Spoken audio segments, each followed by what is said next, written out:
Bonjour Axel. Bonjour. Merci beaucoup de me recevoir. Avec plaisir. Donc tu es, tu es thérapeute, tu as co-créé l'Institut Noesis avec ta collaboratrice Nathalie Paolucci. Oui. Et donc l'Institut Noesis transmet la pratique de l'hypnose de manière rigoureuse et précise à des fins thérapeutiques. Il y a aussi tout un enseignement sur la psychologie, la philosophie ainsi que la phénoménologie. Donc tu es un méditant de longue date et donc dans cet entretien on va parler de méditation, d'hypnose, du lien entre méditation et hypnose et comment ces deux pratiques qui sont souvent mal comprises peuvent guérir ce qui est blessé en nous et plus particulièrement transformer de manière très profonde notre existence. Donc avant de rentrer dans le vif du sujet, est-ce que tu peux nous présenter l'Institut Noesis en quelques mots? Alors l'Institut Noesis a été créé en 2013, fin 2013, avec Nathalie. Donc j'ai rencontré Nathalie, je crois, en 2009 ou en 2010 à peu près, dans le cadre de l'hypnose justement, parce que c'est à l'époque où je m'étais formé. Et Noesis est né d'une réaction par rapport à tout ce qu'on avait pu voir dans le domaine. Et il nous a semblé, à tort ou à raison, peut-être avec un peu de prétention peut-être d'ailleurs, avec le recul, qu'il manquait des choses à la pratique de l'hypnose, qu'elle était très horizontale, très peu épaisse, qu'on était beaucoup dans les techniques, dans la forme, dans l'expression, alors qu'il y avait une dimension existentielle qui manquait à la pratique de l'hypnose. Et nous, ce qui nous a rapprochés déjà en tant que personne, c'est cet attrait pour ce qui est existentiel, ce qui est derrière la surface, et qui ne répond pas aux injonctions des protocoles et des techniques. Donc on voulait quelque chose de plus proche de l'humain. Voilà, donc une hypnose un peu dégagée, des formules toutes faites. D'accord. Et comment est construit du coup le cursus à Noesis? Alors, il est construit de façon assez classique pour ce qui concerne, on va dire, l'essentiel. Il y a un cursus de technicien de praticien qui dure 6 semaines, dans lequel on y apprend les bases des techniques de l'hypnose, ce qu'on appelle les inductions, c'est-à-dire la manière de conduire une personne d'un état, entre guillemets, ordinaire, à un état un peu différent. Et puis aussi, il y a des thérapies, il y a un aspect thérapeutique. Comment est-ce qu'on se sert de cet état qui peut rester neutre, comment on s'en sert pour qu'il ne soit pas neutre et qu'il se produise une transformation dans l'existence des personnes qui viennent, comment dirais-je, se mettre en recherche de quelque chose avec l'hypnose. Suite à ce premier cursus, qui est pour tout public, on y a intégré également des choses qui nous semblaient manquer ailleurs, qui existent aussi, mais souvent de façon un peu parcellaire. Nous, on a inclus dans le cursus des techniques qui sont, des pratiques plutôt, qui sont corollaires à l'hypnose, qui permettent d'accompagner avec d'autres méthodes. Je pense à la modélisation symbolique et le clean language, par exemple, qui sont des outils qui se marient très bien avec la pratique de l'hypnose. Et enfin, dans un troisième cycle d'hypnothérapeute, là, on y aborde vraiment franchement, parce que c'est un cycle où nous, on n'intervient plus, parce qu'on n'a pas la légitimité pour le faire. C'est plutôt des médecins ou des psychologues qui vont venir nous parler de sexothérapie, de psychopathologie, et un ensemble de domaines qui sont essentiels si on veut pouvoir accompagner d'autres personnes. D'accord. Une précision quand même, c'est juste, c'est pas qu'on veuille se substituer à quelque chose qui serait médical, c'est justement au contraire, si on fait ça, c'est pour apprendre à distinguer, lorsqu'on n'est pas du monde médical, ce qui relève de notre champ, qui peut être pédagogique, philosophique, existentiel, du champ thérapeutique pur, ou plutôt du champ médical. Quelquefois, on pourrait ne pas, par ignorance, on pourrait franchir le cap et rentrer dans un domaine qui n'est pas le nôtre. Donc notre but à nous, c'est pas d'apprendre à diagnostiquer, mais c'est à remarquer des signes qui peuvent nous indiquer que la personne relève d'une autre discipline. C'est ça qu'on a voulu faire. Ok. Donc tu pratiques la méditation aussi depuis une vingtaine d'années, je crois. Ça doit faire ça à peu près, peut-être un peu plus maintenant. Donc est-ce que tu peux nous en dire un peu plus sur ton parcours de méditant? Je crois que tu as été militaire, tu es aujourd'hui gendarme. Ouais. Pour policier, plus exactement. Attention, parce que c'est pas la même chose. Non, il n'y a pas de guerre police et gendarmerie. Non, alors j'ai commencé la méditation, ou plutôt, je ne sais pas si on peut parler de méditation, en tout cas, l'idée de la recherche méditative m'est venue lorsque j'avais 15 ou 16 ans, donc j'en ai 44, bientôt 45. Donc ça fait 30 ans même, mon cher ami. Un jour, j'ai quelqu'un qui me dit, c'est comme ça que je le retiens, je ne suis même pas sûr que l'expérience soit réelle, je ne sais pas si je la réinvente pas, si je la réécris pas. Il faut travailler sur soi-même. Et cette phrase, il faut travailler sur soi-même, c'est quelque chose qui m'a interpellé tout de suite. Et elle était à la fois porteuse de sens, parce qu'elle est relativement facile à comprendre, mais je pressentais dans cette simple phrase quelque chose de profondément mystérieux. Et c'est quelque chose qui m'a motivé. Alors au début, c'était évidemment, je me suis mis à réfléchir à moi-même. Je me suis demandé ce que ça veut dire, se connaître soi-même, travailler sur soi-même. Et c'est tout naturellement que je me suis orienté vers tout ce qui pouvait répondre à cette question-là, me donner de la matière pour explorer cette question-là. Je me suis intéressé à peu près à tout ce que je pouvais trouver. Alors je crois que j'ai tout lu ce qu'on pouvait trouver à l'époque, du Lobsang Rampa, Paulo Coelho, enfin tous les trucs qui pouvaient parler un petit peu de quelque chose d'initiatique, on va dire au sens large. Et je me suis lancé à corps perdu dans tout ce que je pouvais trouver. Alors je pense que j'ai dû faire de l'hypnose avant l'heure, sans le savoir. Je me suis intéressé plus particulièrement à des approches un peu, comment est-ce qu'on pourrait... Je me suis toujours méfié des structures, même si j'ai fréquenté bien sûr des courants, on va dire, de pensée par rapport à la méditation, mais j'ai toujours été très autodidacte et très méfiante de ce qui pouvait se dire. Beaucoup plus dans l'exploration que dans la réalisation d'un parcours déjà tout fait. Je me suis intéressé à la méditation, à l'approche Gurdjieff à une époque. Beaucoup de présence à l'instant, avec les techniques des stops, dont la version traditionnelle, par exemple dans Dzogchen, ce serait Fat, qui sert à rompre comme l'éclair, à monter le discours. Bref, des méthodes un petit peu comme celle-ci, et avec d'autres jeunes un peu fatigués, je dirais, de l'époque, on a travaillé de cette manière-là. J'ai bien connu Charles Anthony, qui est décédé maintenant, qui m'a beaucoup aidé à l'époque, quand j'avais 25 ans, qui avait connu justement Desjardins, qui avait connu, je crois, l'école Gurdjieff pas à ses débuts, puisqu'il était trop jeune. Enfin, un des premiers à avoir écrit sur l'Inde était parti là-bas en explorateur, et donc on explorait aussi un petit peu avec lui certaines techniques. D'accord. Et du coup, là, avec ces années d'exploration, tu trouves que la méditation t'a aidé à quel niveau sur ce travail sur toi-même? Elle m'a aidé à répondre en partie à la question. Et plutôt, elle m'a aidé à faire évoluer la question, parce que je ne pense pas qu'on puisse se connaître. Je pense que c'est une névrose, la connaissance de soi. Si on s'en tient juste à la phrase comme ça, je pense qu'on ne peut pas se connaître, parce que se connaître, ça voudrait dire qu'on connaît un objet. On peut connaître une chose qui est finie. Mais connaître une chose qui est infinie, ça n'a pas de sens. Par contre, c'est l'attention vers, L apostrophe, et aussi la tension vers qui est le plus important, ce qui motive. Et avec le temps, je dirais que ça m'a permis, non pas de répondre à des questions, mais ça m'a permis de me libérer des questions. C'est-à-dire que ça m'a simplifié la chose, ça m'a dépouillé finalement d'un certain nombre de choses, et alors que cette tension d'adolescent que j'avais est toujours intacte, je l'ai dépouillé finalement de toute l'ignorance qu'il y avait autour, parce que je me suis approprié tout ce que je pouvais trouver, et au fur et à mesure, j'ai affiné cette sorte de tension intérieure, de geste intérieur, d'attention. Et bon, voilà, je crois que ça répond à la question. Je risquerais de me perdre et de faire de l'hypnose. Et du coup, est-ce que dans ton métier de thérapeute et de formateur, est-ce que l'hypnose t'aide aujourd'hui? La méditation, l'hypnose? La méditation. Dans l'accompagnement? Dans ton métier, par exemple, quand tu rencontres des patients, est-ce que ça t'aide? Alors oui, ça m'aide beaucoup. Alors nous, on dit client, je dis ça parce que s'il y en a qui voit la vidéo, justement parce que le patient est plutôt connoté, c'est pas interdit, mais c'est plutôt un vocabulaire qui a trait à ce qui est médical. Et il y a beaucoup de gens qui viennent faire de l'hypnothérapie, mais franchement, ça relève plus de la pédagogie que de la thérapie au sens strict. Alors oui, ça m'a beaucoup aidé la méditation, indirectement, parce que le fait d'apprendre à s'observer, d'être attentif à soi-même, à tout ce qui se passe, de se réconcilier avec toutes les facettes de notre univers, ça nous donne une acuité et une oreille, une vision des choses pour l'autre qui est extrêmement utile. C'est-à-dire qu'on arrive à, non pas à comprendre, parce que comprendre d'autres, ça me paraît impossible, mais en tout cas, on arrive à entendre des processus qui se produisent chez l'autre, qui pour lui sont nouveaux ou un peu étranges, et le fait de les avoir beaucoup observés chez soi-même nous permet d'être relativement à l'aise avec ça. D'accord. Et le fait d'être à l'aise avec ça, la personne qui est en face de nous, sans le savoir, pressent ce côté-là. Cette présence-là.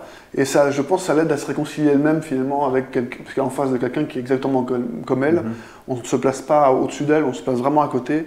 On n'est pas en face, on est vraiment dans l'accompagnement, c'est-à-dire qu'on est à côté d'elle, on dit voilà, vous voulez aller où? Il dit ben voilà, j'ai telle ou telle chose chez moi, il se passe telle ou telle chose, ok, il se passe telle ou telle chose, ok. Et elle pressent cette expérience-là chez nous. Je pense qu'il y a quelque chose de très inconscient là-dedans, et quelque chose de très animal, très archaïque, qui se produit, qui fait que voilà, on se sent accompagné par quelqu'un qui a exploré quelque chose. D'accord. Voilà. Ok. Et donc du coup, Axel, comment tu perçois la pratique de la méditation? Quelle est ton approche de la pratique méditative? Je pense qu'il peut y en avoir plusieurs, mais elles ont en commun à chaque fois d'être une manière d'utiliser sa propre attention. Il y en a une assez yin et une assez yang. Celle qui serait assez yin serait plutôt un peu la manière du Dzogchen, où je regarde, je laisse passer les choses. Par contre, je me méfie énormément de la méditation à l'occidental, qui est un petit peu enrubannée dans un bel écrin. On s'assoit sur un coussin, on va prendre le temps, on va se mettre au calme pour méditer. Et quand on se met au calme pour méditer, on est déjà en train de tricher avec le réel. C'est-à-dire qu'on peut apprendre à méditer au calme au départ pour se familiariser avec la pratique, comprendre ce qui se passe. Mais impérativement, à un moment donné, il faut, je crois, ça me paraît impératif parce que j'en vois trop se mystifier. Si on commence à créer des conditions pour méditer, il y a un problème. Il y a déjà quelque chose qui est un paradoxe. La méditation, c'est on intègre le réel. Si on commence déjà à tricher avec le réel pour méditer, il y a un problème, ça sonne faux. Et donc l'idée, ça va être à un moment donné d'être suffisamment engagé dans sa pratique pour pouvoir tenter d'intégrer cette attitude d'auto-observation, d'être attentif là, à ce qui est là maintenant, y compris même quand on parle, y compris même quand on est assis, quand on regarde un joli paysage, ou quand on est assis sur les toilettes. Exactement au même moment. Une forme de vigilance. Une forme de vigilance. C'est vraiment capital parce que si on ne pratique pas cette vigilance-là dans l'adversité, alors il y a peu de chances de voir poindre le serpent, comme diraient les Occidentaux. J'aime bien la pratique de l'hermétisme. Dans l'hermétisme, depuis la Renaissance, le serpent est un symbole très fort. Et si on ne va pas titiller un peu le serpent, qu'on le laisse au calme, eh bien on ne sait pas de quoi il est capable. On le cache en soi-même. Si on apprend à méditer dans l'adversité, alors on va être capable de voir le serpent se manifester en nous-mêmes en permanence. Et donc on va apprivoiser quelque chose. Et donc c'est grâce au fait qu'il se manifeste que tout d'un coup, par contraste, à un moment donné, on va se rendre compte de qui l'on est vraiment. Ça, c'est la méthode un petit peu passive. Et puis après, il y a la méthode un peu ce que j'appelle la méthode un peu hard, où là, on va beaucoup travailler justement avec, un peu comme le faisait Gurdjieff, dans l'action. On va travailler à plusieurs. Et quelqu'un, pendant que tu parles, tiens, on va dire stop, et là maintenant, tu vas remarquer que là, à telle heure, tu es en train de faire ça. D'accord. Alors que probablement, cette action que tu avais était complètement absente de ton champ de perception. Eh bien, on va régulièrement, tous les deux, se renvoyer l'un à l'autre, comme ça. Et pendant que toi, tu vas te mettre à un moment donné, tu vas t'oublier un instant, stop, ou fat, comme on dirait dans le Dzogchen. Et donc, hop, tout d'un coup, tu vas t'arrêter, prendre conscience de ce qui est en train de se passer.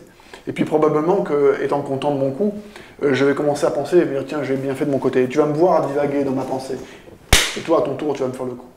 Et donc, il y a des méthodes comme ça, triangle, qui permettent d'apprendre à rester présent à soi-même véritablement.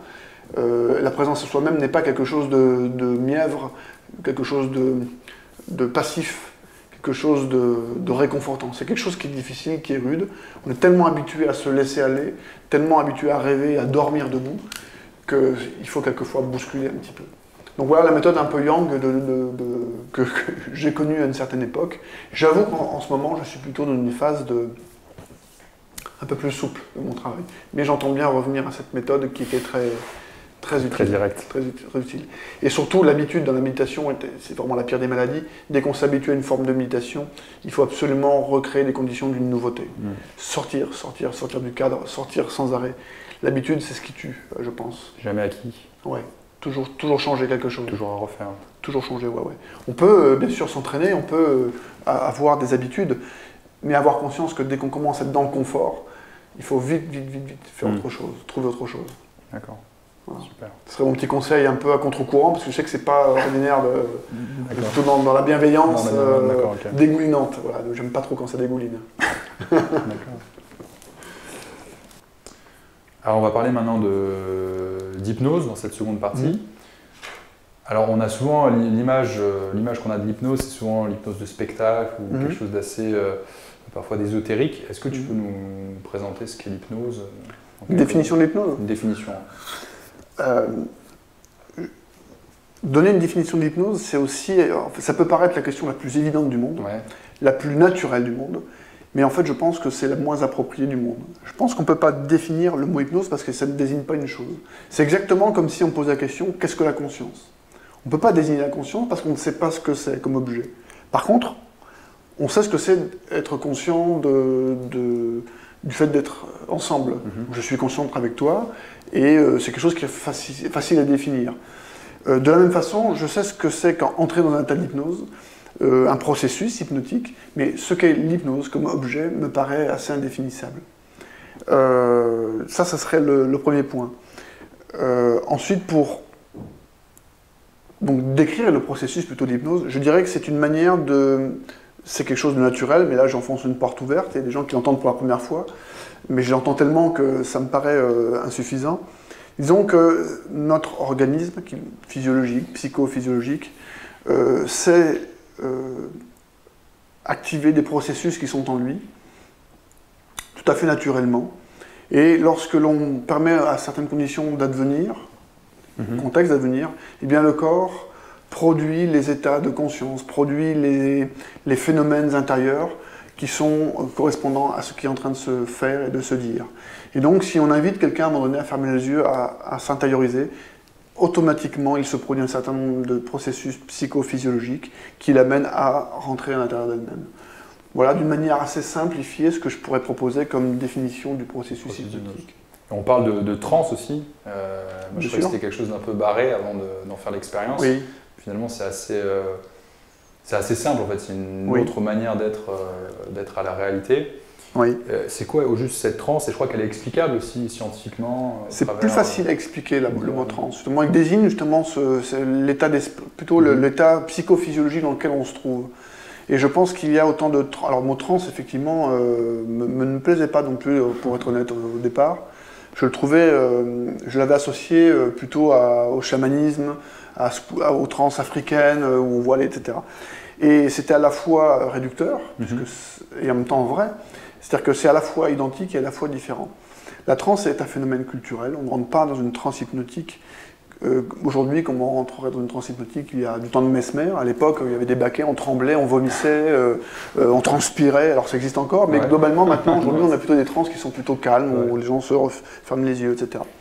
Donc la transe désigne finalement ce phénomène psychophysiologique dans lequel se trouve une personne lorsque on provoque chez elle une gestion de son attention différente. Dès qu'on tourne son attention vers les processus internes, alors on obtient un phénomène de transe.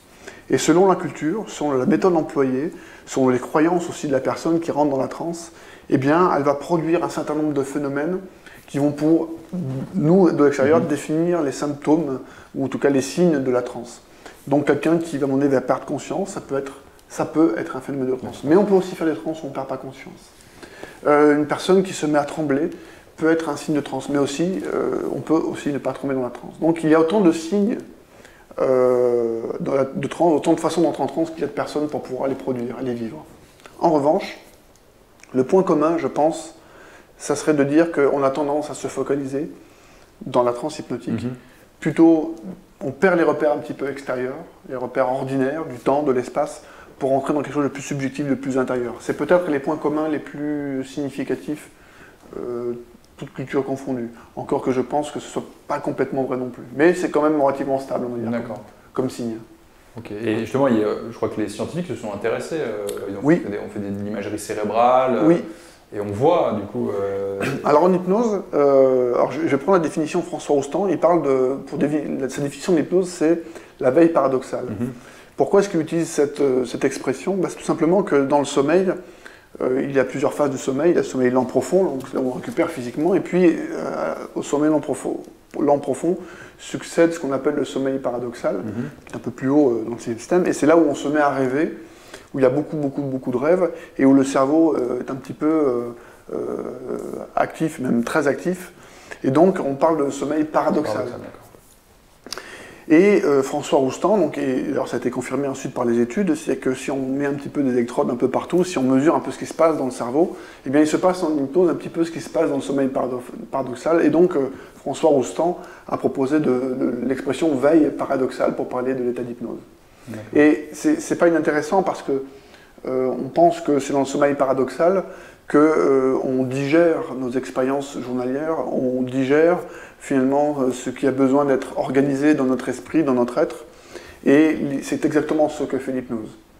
Ce que permet l'hypnose, non pas ce qu'elle fait, parce qu'elle peut aussi ne pas le faire. On peut très bien faire une séance d'hypnose sans qu'il y ait quoi que ce soit d'autre. Mais en tout cas, en hypnothérapie, on utilise l'hypnose pour favoriser ce processus de digestion, si on peut dire ça comme ça, de réorganisation en tout cas de l'existence de la personne. C'est ce qu'on essaie de faire, de provoquer. Et aujourd'hui, on trouve vraiment des thérapies un peu en tout genre, ça va un peu dans tous les sens. C'est la foire. Ouais, c'est un peu la foire, et du coup, thérapeute, c'est quand même pas rien, parce que souvent on reçoit des personnes qui sont en souffrance, et en tant que thérapeute, on est censé les amener vers la guérison. Pour des personnes qui ont des souffrances et qui souhaitent justement se faire aider par des thérapeutes, quels seraient tes conseils sur le choix du thérapeute et notamment comment éviter les arnaques et l'utilisation frauduleuse de l'hypnose? Alors pour éviter les arnaques, je dirais que c'est la promesse du changement en un claquement de doigts. On peut faire, on a déjà vu, hein, on voit sur scène le claquement de doigts, seulement changer en un claquement de doigts, ça, à mon sens, ça n'existe pas. Et lorsque ça existe quand même, c'est ce à quoi on n'a pas accès, c'est qu'est-ce qui a fait que dans le terrain de la personne, ça a été rendu possible. Je vais prendre un exemple concret.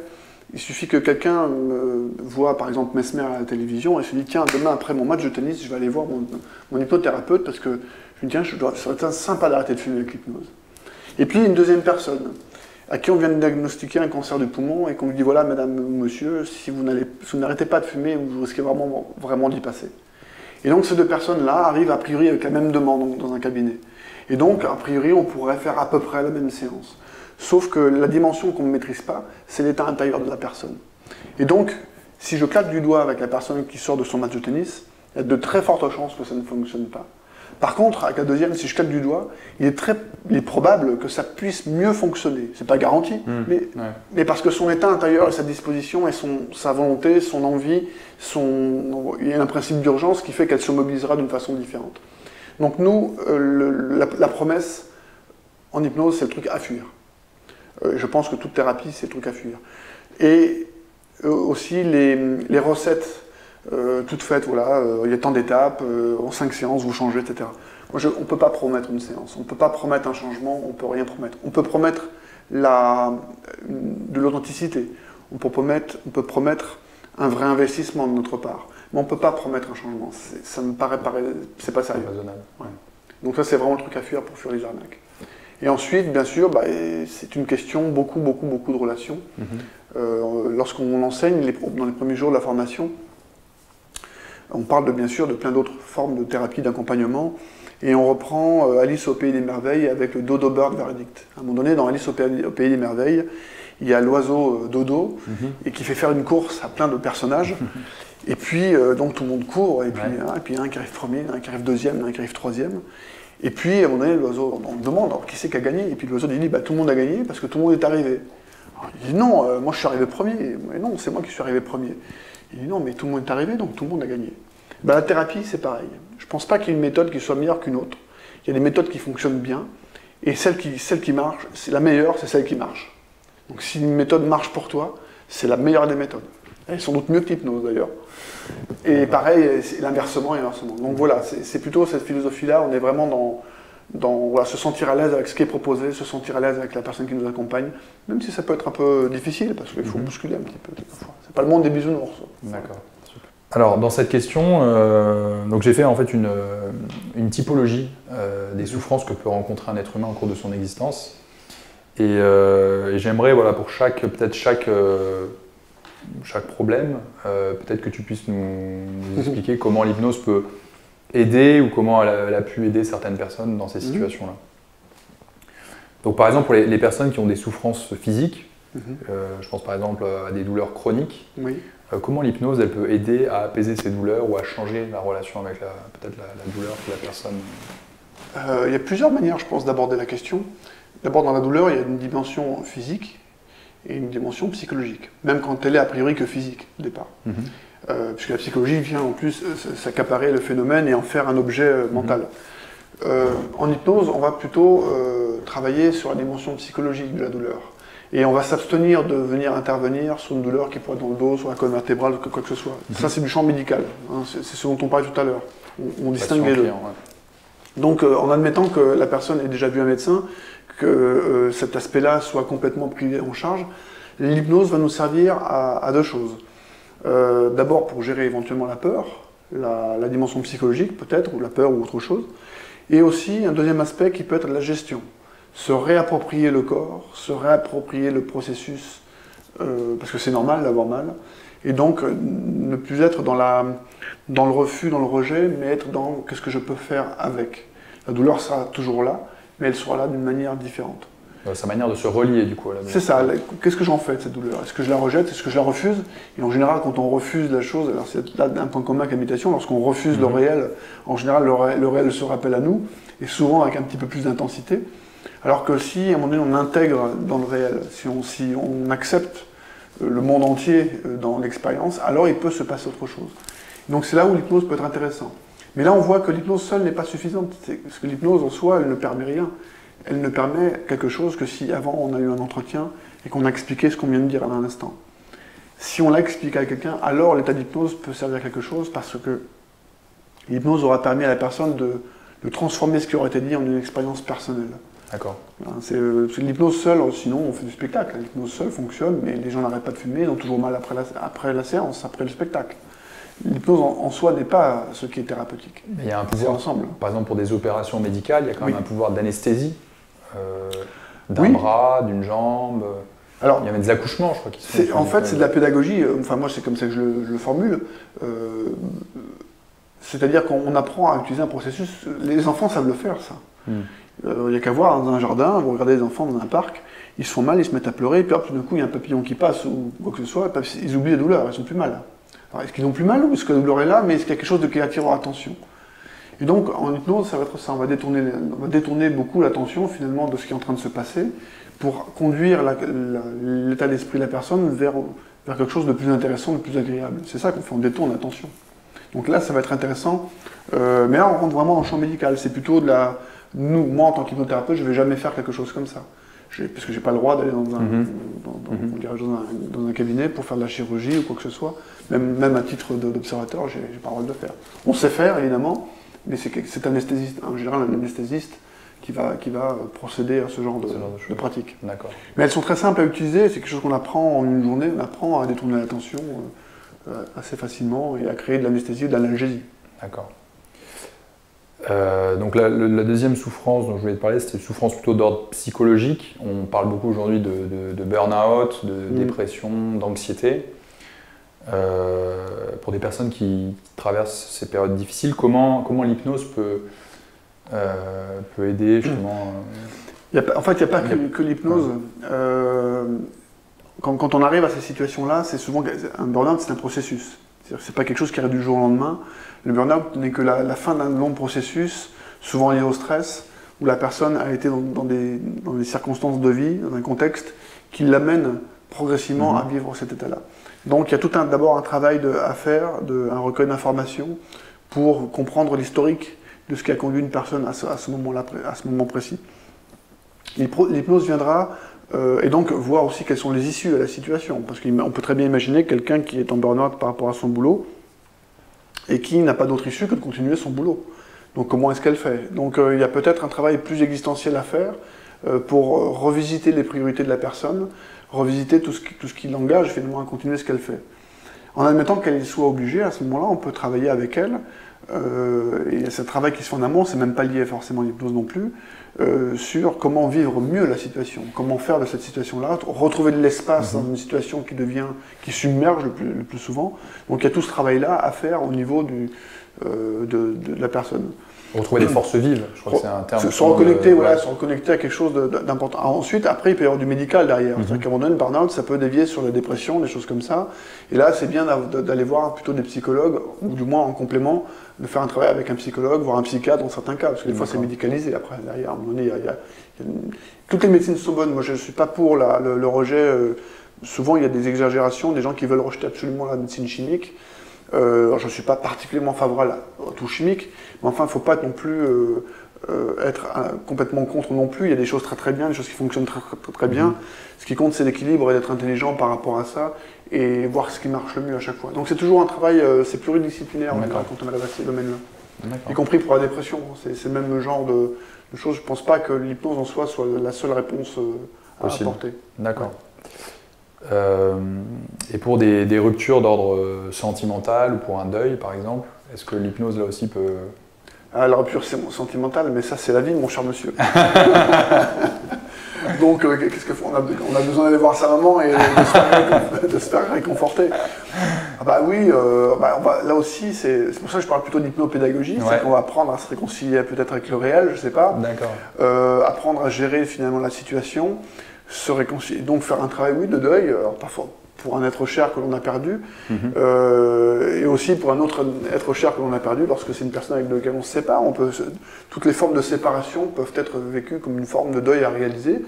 Et ben, comme tout deuil, il y a des étapes, il y a une souffrance au départ, il y a un refus d'abord, une souffrance, on accepte, et puis à un moment donné on se réconcilie avec la chose. Donc on va pouvoir faciliter ce phénomène de résilience, faciliter l'acceptation et se réconcilier avec l'expérience. D'accord. Maintenant, une souffrance existentielle, et je trouve que c'est peut-être une des perspectives les plus fortes. Par exemple, pour les gens qui ont l'impression de ne pas forcément être à leur place. Celle qui me plaise le plus, les séances qui me plaisent le plus. Être dans une impasse, chercher sa voie. Oui. Comment l'hypnose peut nous permettre de trouver notre place dans le monde et de toucher aussi à ce qui nous anime véritablement, à son aspiration? Il y a une façon très simple qui pourrait consister à faire ceci. On dessine un cercle par terre et quand les gens ne sont pas à leur place, c'est qu'ils ne sont pas à l'intérieur d'eux-mêmes, ils ne sont pas au centre d'eux-mêmes, ils sont assis, ils sont à côté de leur pompe, comme on dit. On dessine un cercle et donc on laisse la personne à l'extérieur du cercle. On lui demande de fermer les yeux un instant et on lui raconte une petite histoire. Une histoire de cercle, une histoire de point, une histoire de centre, une histoire d'extérieur du centre, d'extérieur du cercle. Et si on met en valeur cette expérience-là, et qu'on laisse le corps aller au centre de lui-même, qu'on le laisse se déplacer dans l'espace, pendant que la conscience regarde quelque chose, à ce moment-là, il se passe un phénomène assez étrange d'hypnose, justement. C'est un phénomène d'hypnose et d'hypnose existentielle, lorsque le corps va se rapprocher du centre du cercle dans l'espace. L'esprit va également se rapprocher du centre de lui-même. C'est comme si le corps suivait l'esprit suivait le corps. Et lorsque l'esprit se rencontre, il se passe quelque chose qui est indicible. À un moment donné, on sert souvent dans les formations d'une autre manière. À un moment donné, Confucius voit, je crois que c'est Lao Tzu, dans la petite histoire, je déforme peut-être la vraie histoire, on me pardonnera pour ceux qui la connaissent mieux que moi, mais je crois que c'est Confucius, à un moment donné, il voit Lao Tzu qui est en train de méditer sur un rocher. Et donc Confucius est bien embêté, et il se demande qu'est-ce qu'il fait ce type assis. Donc il va le voir, il dit mais qu'est-ce que tu... Alors il attend qu'il sorte de sa méditation, et puis lorsqu'il sort de sa méditation, il dit mais qu'est-ce que tu faisais là assis sur un rocher? Et donc Lao Tzu lui répond, j'étais allé m'ébattre à l'origine des choses. Et je pense que c'est ça qui se produit dans une séance d'hypnose, en tout cas dans cet aspect existentiel. C'est qu'on aide les gens, lorsqu'ils ont les yeux fermés, à abandonner tout ce qu'ils sont, ou tout ce qu'ils pensent être dans la périphérie de leur existence, dans leur petite existence, misérable bien souvent, auquel on accorde toute l'importance. Et tout d'un coup, pendant un bref instant, ils se retrouvent au centre d'eux-mêmes. Et là, il se passe quelque chose de miraculeux. Ils se retrouvent en toute simplicité avec eux-mêmes, et là, le corps se met à bouger. Quelque chose se réécrit. Se raccorde. Quelque chose se raccorde. Quelque chose se réécrit. Quelquefois, les gens pleurent. Quelquefois, les gens Ouvre les yeux, parce que c'est quelque chose de vertigineux de se retrouver face au vide. C'est une forme de vacuité à ce moment-là, et un vide plein. Et voilà, c'est ça qu'il se passe. Et ils repartent sans trop savoir ce qui s'est passé. Et nous, on les laisse repartir sans trop savoir ce qui s'est passé, et tout le monde est content. Et je pense que c'est pas autre chose que ça que de faire de l'existentiel dans une séance. On ne peut pas dire ce qui va se passer, on ne peut pas le promettre, mais voilà, ça se passe. Et c'est ça qu'on cherche. Et oui, Roustan, d'ailleurs c'est dans la phrase, Roustan, les gens, d'ailleurs une vidéo, je crois, qu'on trouve encore sur YouTube, il faut taper François Roustan, et il explique une séance où il dit à quelqu'un, il dit les gens ne savent pas s'asseoir. J'adore ce passage, je l'ai vu plusieurs fois, et il dit oui, mais asseyez-vous confortablement, est-ce que vous êtes vraiment assis là, à la place, vraiment qui est la vôtre? Et donc les gens sont interpellés, parce qu'a priori ils savent s'asseoir, non? Alors ils cherchent, et alors je l'ai déjà fait en séance, il est couillu, hein, Roustan. Il ose des trucs, donc il faut oser. Hein. Alors, ça m'est arrivé d'oser, des fois ça marche pas, on a l'air un peu ridicule, mais tant pis, c'est rigolo. Et les gens s'assoient, et là, fermer les yeux un instant, et rester assis là, sans rien dire. Ben, c'est très étrange, jamais dans notre quotidien on prend le temps de s'asseoir, de vérifier qu'on est bien assis, de fermer les yeux, et de rester là dans le principe de goûter le fait d'être assis là à sa place. C'est tellement minimaliste qu'on se sent presque obligé de penser. Le fait d'exister. Le fait d'exister, se suffire d'exister. Et très souvent, les gens se sentent obligés de penser, de réfléchir et de commenter même. Ah oui, c'est bien, hein? Non, commentez pas. Goûtez, là, ça suffit. C'est tellement inhabituel, c'est tellement un contre-courant de ce monde en folie qui va à 100 à l'heure. Donc voilà, c'est ce qu'on pourrait proposer. Et là, on se rapproche effectivement de quelque chose qui pourrait ressembler un peu à la méditation et la frontière de l'hypnose et de la méditation. Tu parlais justement d'un monde qui va à 100 à l'heure. La dernière souffrance que j'avais identifiée, c'est une souffrance d'ordre collectif. Oui. Alors aujourd'hui, on a des fractures sociales assez fortes, on le voit avec le mouvement des Gilets jaunes, mais aussi une crise écologique majeure. Moi, ce qui me touche dans l'hypnose, c'est qu'on plonge dans la réalité en fait pleine et entière, et on dépasse aussi une forme de dualité ordinaire, on commence à voir la réalité pour ce qu'elle est vraiment. Et du coup, selon toi, comment l'hypnose peut nous permettre de mieux comprendre les souffrances du réel et du coup aussi d'agir de manière ajustée, en étant beaucoup plus en lien en fait avec la réalité? Parce que souvent, il y a beaucoup de choses qui sont faites, mais on n'est pas toujours en lien avec le réel et les souffrances du réel. Je pense que l'hypnose peut rien. Je veux dire par là, elle peut rien collectivement.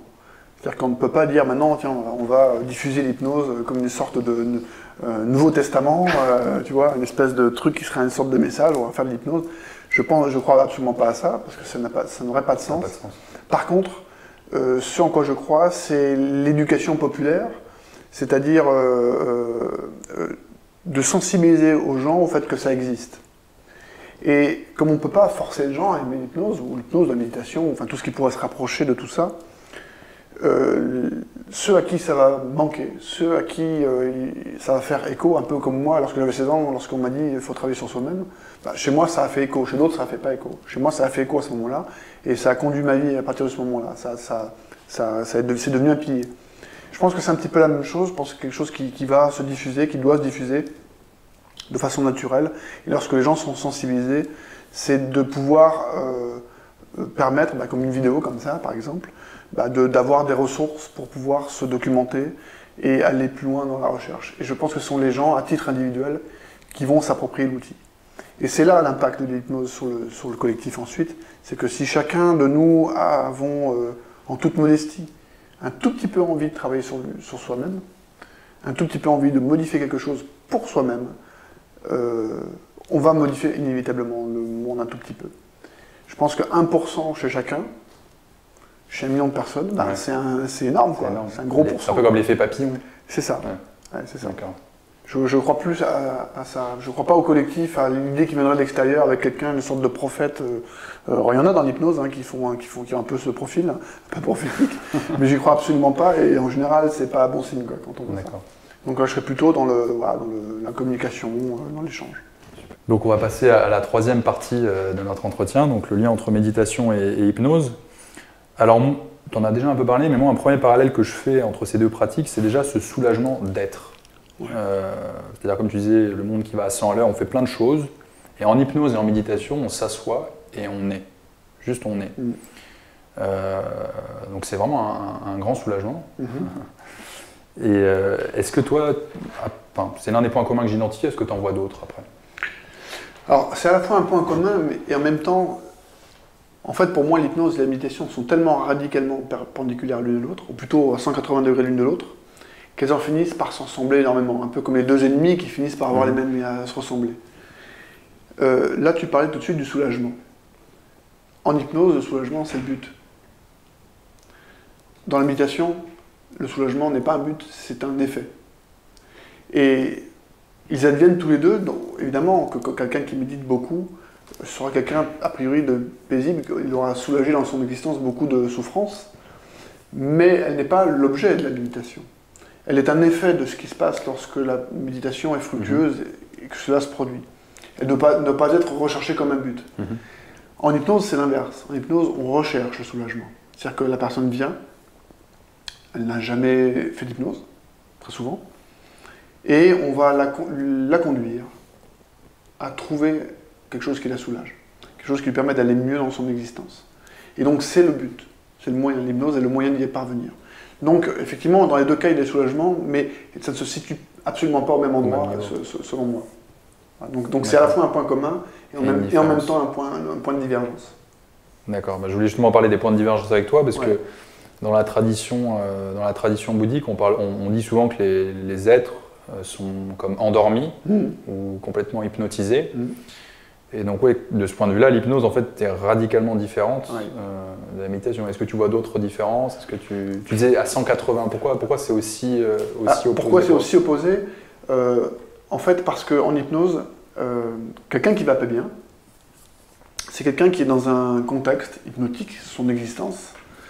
C'est pas un éveillé, comme on pourrait dire quelquefois dans les textes, même si on sait qu'au fond, on est tous porteurs d'une parcelle de Bouddha. De la nature de Bouddha. De la nature de Bouddha, voilà, absolument. Je m'excuse des fois si j'écorche les termes, c'est mon côté un peu iconoclaste, donc j'en ai pris un peu partout. Il m'arrive quelquefois de mélanger. Et si nous avons tous la nature du Bouddha, il n'empêche que dans l'hypnose, on ne cherche pas la nature du Bouddha. Première différence. Alors que en méditant authentique, tous les méditants authentiques cherchent la même chose, découvrir la nature du Bouddha. En hypnose, tout le monde cherche quelque chose de différent. Ils mettent le même mot, mais en gros, c'est aller mieux. Donc ils ne cherchent pas à aller mieux dans une forme de verticalité, ils cherchent à aller mieux dans une forme d'horizontalité. C'est-à-dire que j'ai une prison dans laquelle je suis, c'est mon existence, ça ne me convient pas.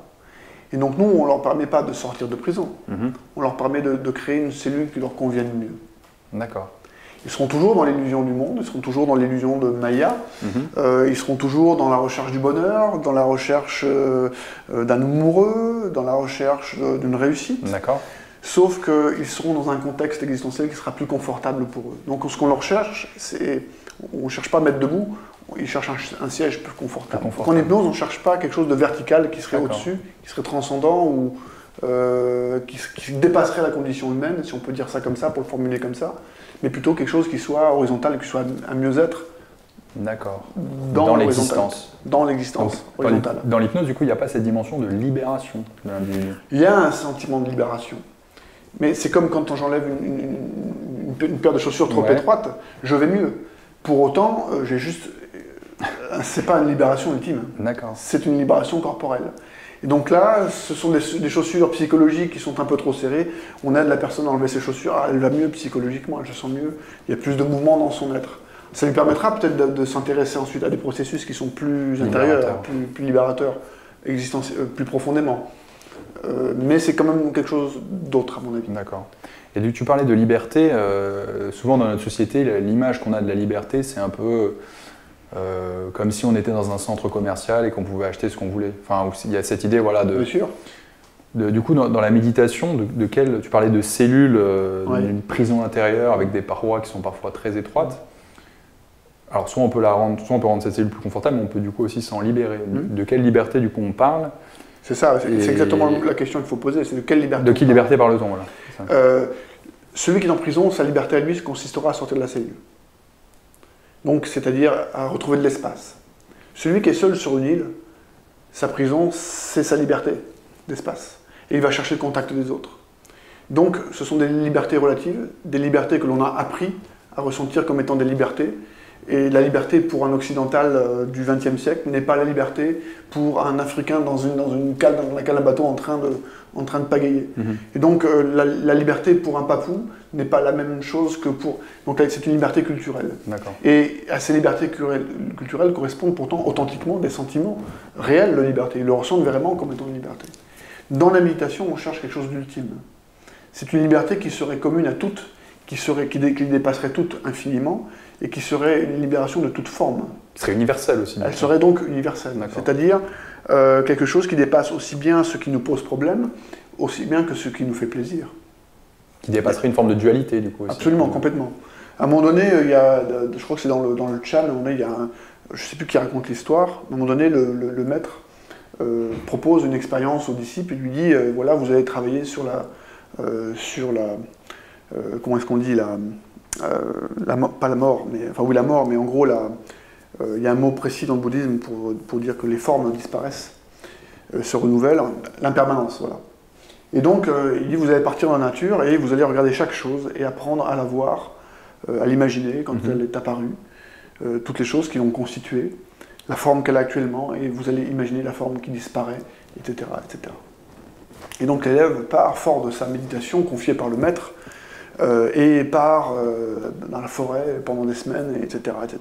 Et il revient voir le maître dans quelques consignes. Et le maître lui dit, alors, vous avez médité sur l'impermanence? Il dit, oui, j'ai médité sur l'impermanence. Alors, sur quoi vous avez médité? J'ai vu un nuage dans le ciel et j'ai imaginé l'eau qui montait de la terre et qui formait le nuage, et le nuage disparaissait avec les rayons du soleil. Très bien. Qu'avez-vous d'autre? Qu'avez-vous médité encore?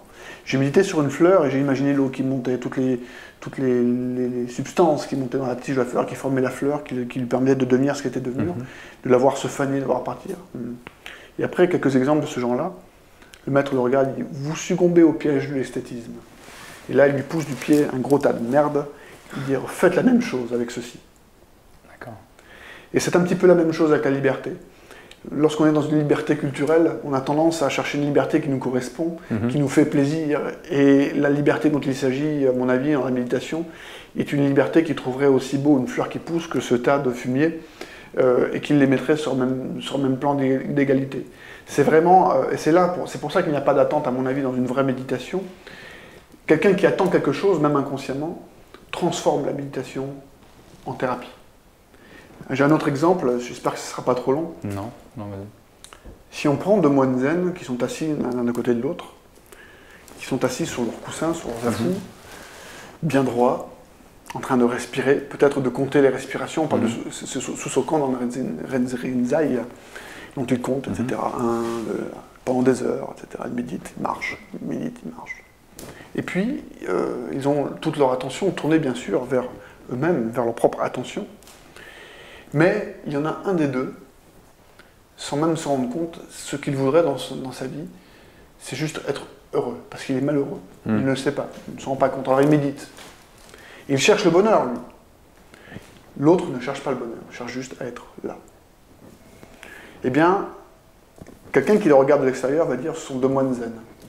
Moi, quand je les vois, en admettant que je puisse savoir ce qui se passe chez eux, j'en vois un qui est un moine zen et l'autre qui est en train de faire une thérapie. Ce qui détermine finalement la nature de la pratique, de dire c'est de la méditation ou de l'hypnose ou de la thérapie, c'est pas tellement la technique, c'est surtout ce qui est attendu par celui qui pratique. L'intention. L'intention.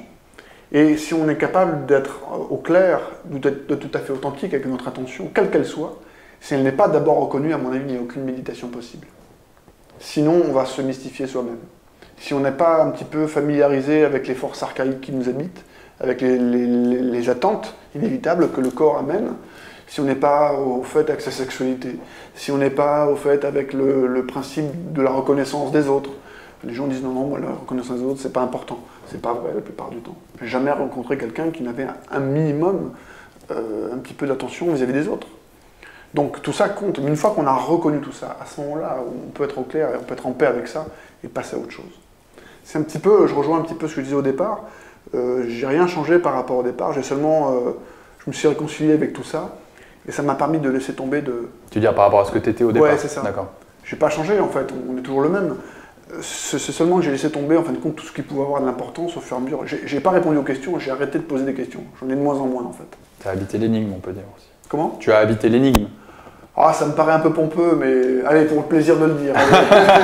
Si tu veux, ouais, on peut dire ça comme ça. Ou là, non, mais reconnaître, C'est ça. reconnaître le fait, effectivement, qu'il C'est ça. n'y a pas une vérité absolue. Peut-être mieux dit. Je pense qu'il y a une vérité absolue, mais c'est le mot vérité qui est problématique. Il y a de l'absolu. L'univers est un absolu, puisqu'il est là, il est identique à lui-même en permanence, dans son propre mouvement. Donc l'absolu existe.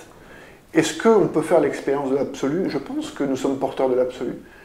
Est-ce qu'on peut y avoir accès? J'en sais rien. En tout cas, on peut peut-être frôler quelque chose. Alors, on va revenir sur, on en a déjà parlé un petit peu, sur moi, une dimension quand même qui me touche beaucoup dans la méditation et dans l'hypnose, c'est la dimension révolutionnaire, politique aussi. Alors, politique, j'entends pas le faux semblant des politiciens ou le martèlement de lois. Politique, pas politicien. Voilà, exactement, mais plutôt vivre ensemble, Ouais. vivre entre nous, entre êtres humains. Donc la société qu'on a construite est issue de nos représentations et des croyances que l'on a sur le monde. Et précisément, dans la méditation et dans l'hypnose, nous transformons ces représentations. Tu parlais de cellules, on transforme ces croyances et ces représentations limitantes. On les élargit, voire même on s'en libère. Oui. Alors du coup, ça rejoint un peu ce que tu as dit tout à l'heure, mais comment la méditation et l'hypnose peuvent nous aider à construire un monde plus équilibré et qui soit plus en lien avec le réel, avec la réalité. Et du coup, construire une société qui soit plus harmonieuse, plus équilibrée. Alors, en fait, il y a plein de questions implicites dans le sujet. D'abord, ce sera allez, je vais commencer par là. La fonction de l'hypnothérapeute dans le système social. Un hypnothérapeute, c'est quelqu'un qui va recevoir quelqu'un qui ne va pas bien dans son existence. Je vais passer un examen, ça ne marche pas. J'ai un problème avec mon boulot, je suis fatigué, etc. Je ne sais pas comment faire. Je vais pas bien, je vais pas bien. En même temps, on pourrait se dire que dans le monde actuel, qui est quand même un petit peu à l'envers, un petit peu pas très équilibré, à mon avis assez peu naturel, on pourrait se dire que finalement ces gens-là sont plutôt assez sains de réagir comme ça. C'est-à-dire que leurs problèmes ne sont finalement que les symptômes de ce que la société insuffle dans leur existence. Et je me dis, un hypnothérapeute qui va les aider à se réapproprier ce qui est en train de se passer, est-ce qu'il est en train de les aider ou est-ce qu'il est en train de leur permettre de se conformer à un système qui est pourtant pas très sain? C'est-à-dire qu'en fait, je pose le problème sous l'angle de l'éthique. C'est-à-dire que quand j'accompagne quelqu'un à aller mieux dans ce monde malade, s'il va mieux dans ce monde malade, c'est peut-être lui qui est sain en fait. Oui, je vois tout à fait. Tu vois? Donc finalement, est-ce que je ne suis pas en train de participer inconsciemment au problème? Est-ce que vraiment je suis... Voilà, donc ça c'est une question que je pourrais me poser finalement. Est-ce que je suis en train de participer? Est-ce que je suis du bon côté du côté obscur de la force? Est-ce que je suis un Sith ou un Jedi quoi? Donc voilà, c'est pas une question si simple que ça à aborder. Après, on peut quand même se dire que quelqu'un qui va mieux... alors, je pense que pour que l'hypnose puisse avoir ce rôle-là, il faudrait qu'une séance soit une invitation à la subversion. C'est-à-dire que si le système fonctionne comme ça, et si le système, on considère qu'il est malade, alors après ça peut se discuter, peut-être que certains ne le trouvent pas malade, hein. Bon, moi je trouve qu'il n'est pas super équilibré, mais bon, il y a des choses pas mal, il faut quand même être honnête aussi. Mais enfin, si on considère qu'il ne va pas trop bien, si une séance d'hypnose, ou plutôt une séance d'hypnothérapie plutôt, d'accompagnement, est une manière d'introduire un peu de subversion, c'est que la personne remet en cause le système elle-même, elle pourrait remettre en cause un peu le système. Donc ça pourrait ouvrir un peu les yeux. Et quelquefois dans les séances, les gens ne sont pas que dans la redécouverte d'eux-mêmes pour aller mieux, ils ont une prise de conscience quelquefois. Ils se posent des questions sur le... Ils se posent des questions. Tout d'un coup, ça les interpelle aussi un petit peu au-delà de la simple séance. Et finalement, en ayant remis en cause ce que le système avait induit chez eux, ils remettent un petit peu en cause le système. Et donc là, on entre dans un champ un peu subversif et qui est assez intéressant, parce qu'il permet finalement de se questionner. Alors à la limite, c'est de la philosophie, à la limite. Un peu socratique, un peu maïotique. On re-questionne, on apprend à bien questionner le système. Ça, c'est intéressant. Donc là, de ce côté-là, du coup, on passe du côté lumineux de la force. Voilà.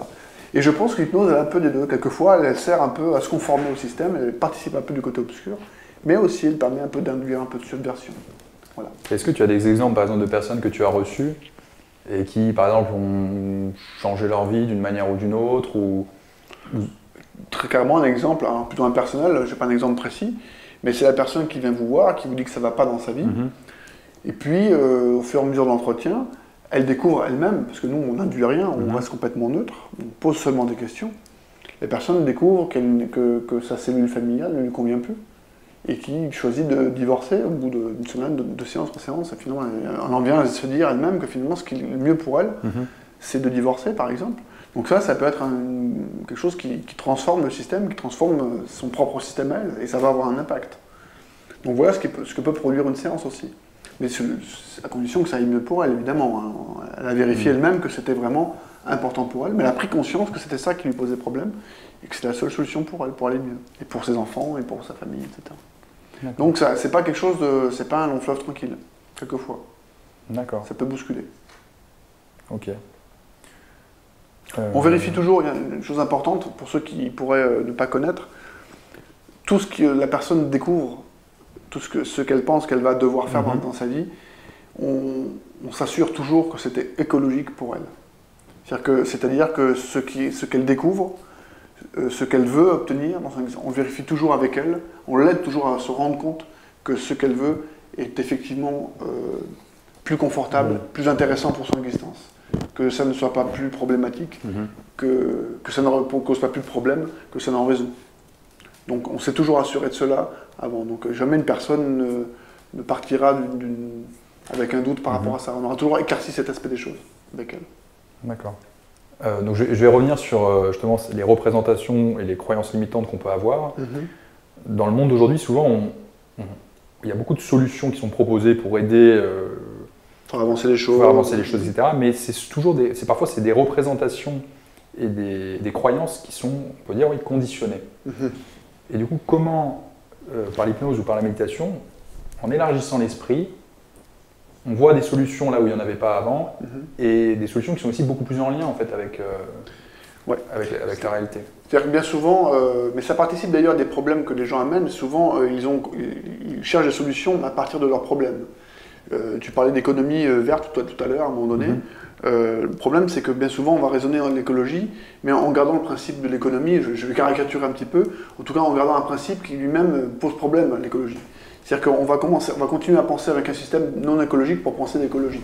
C'est-à-dire qu'on va récupérer finalement les routines mentales ou les présupposés d'autres systèmes qui ne sont absolument pas adaptés pour essayer de penser le nouveau système.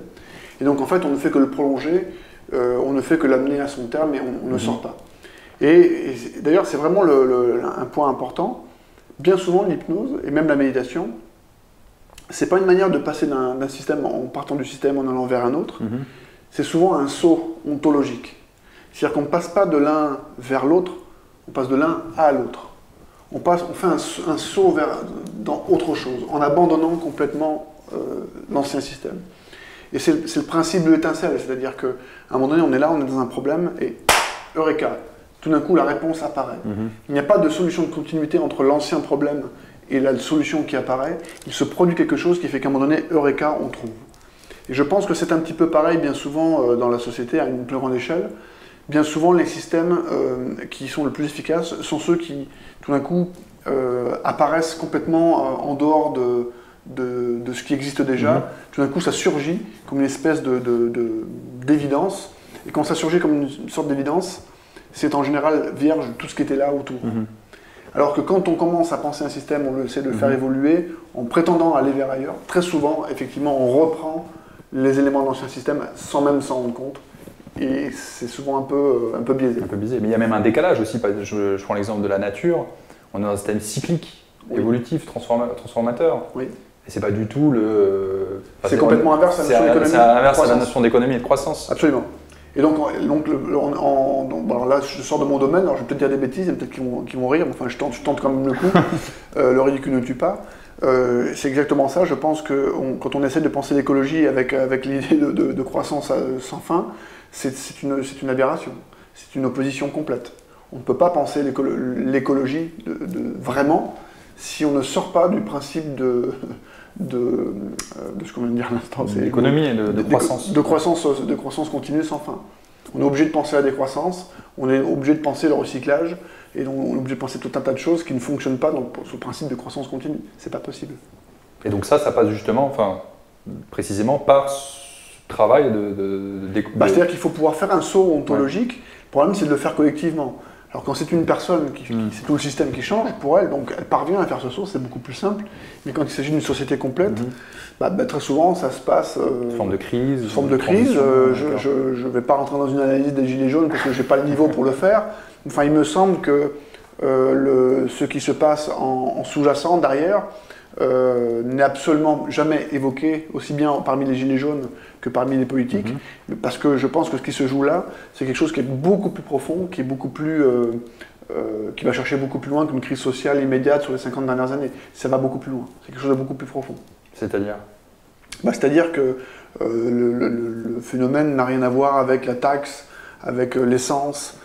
Il y a quelque chose de beaucoup plus existentiel derrière qui se joue. Il y a un rejet beaucoup plus profond du monde global, de sa globalité, de ce qu'on est en train de subir à un niveau peut-être mondial, j'en sais rien. Enfin, je ne vais pas entrer là-dedans parce que c'est pas mon domaine et je pense que je vais peut-être dire des conneries. J'en ai peut-être déjà dit pas mal là. On va arrêter là. Ça marche. Bon, merci Axel. Merci à toi. Merci. Avec plaisir.